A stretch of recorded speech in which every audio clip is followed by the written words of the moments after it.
Inside the testing room, you are at the mercy of a single continuous recording. For 45 minutes, the clock and audio move in unrelenting sync.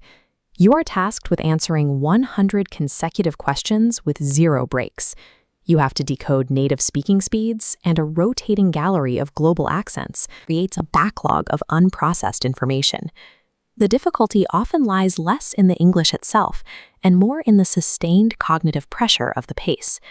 To reach the end, you have to approach the exam as an endurance event, rather than a simple vocabulary quiz. Global corporations use the TOEIC as a psychometric benchmark. It is designed to simulate the linguistic demands of a fast-paced international workplace. To measure that competence, the gauntlet is divided into 4 structurally distinct carts that escalate in complexity. By identifying the internal logic of each section, you can stop reacting to the noise and start navigating the test as a structured system. Part 1 begins with 6 initial questions. You look at a single image and hear 4 statements that are not printed in your textbook. This entire section relies on visual, auditory synthesis. You have to pre-analyze the photo for specific verbs and locations in the seconds before the audio actually starts. The test makers frequently employ similar-sounding words as linguistic traps. They use words that sound like they belong in the scene to trick a brain that is listening for key words rather than full context. Success here is a result of aggressive prediction. You are looking for the action before the speaker even describes it. In Part 2, the visual aids disappear.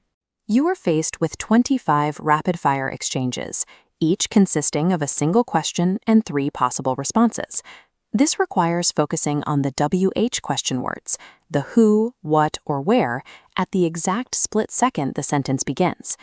If you miss that first word, the rest of the sentence often loses its logical anchor. A common distractor in this section is the repetition of a word from the prompt, but used in a completely nonsensical context. It's a trap designed to catch listeners who are only partially tracking the audio. These 25 questions measure your workplace reflexes, your ability to filter out the noise and find the relevant data in a split second. Part 3 introduces multi-speaker dialogues. Across 13 different conversations, you have to answer 39 questions about shifting social dynamics. To manage the volume of information, you must skim the written questions before the audio plays. This allows you to anticipate the relationship between the speakers and the likely topic of the meeting. Effective note-taking here is focused strictly on jotting down the names, recording the numbers, and tracking the underlying intentions. This section marks the transition from basic reflexes to the sustained tracking of complex workplace interactions. Part 4 consists of 30 questions based on 10 unrecorded monologues, such as news reports, advertisements, or public announcements. The density of information makes memorization impossible. You must ignore filler and isolate key details. Modern tests frequently include charts alongside audio, forcing a simultaneous synthesis of what you hear and what the graphic shows. If you lose the thread of a monologue, you have to guess immediately and move on. Dwell on a missed detail for more than a few seconds, and you'll likely miss the cues for the next 2 questions as well. Balancing unrecorded audio with visual data and a ticking clock in Part 4 is the final proof you can handle high-density information streams. The raw data from these 4 parts is converted into a scaled score, ranging from 5 to 495 points.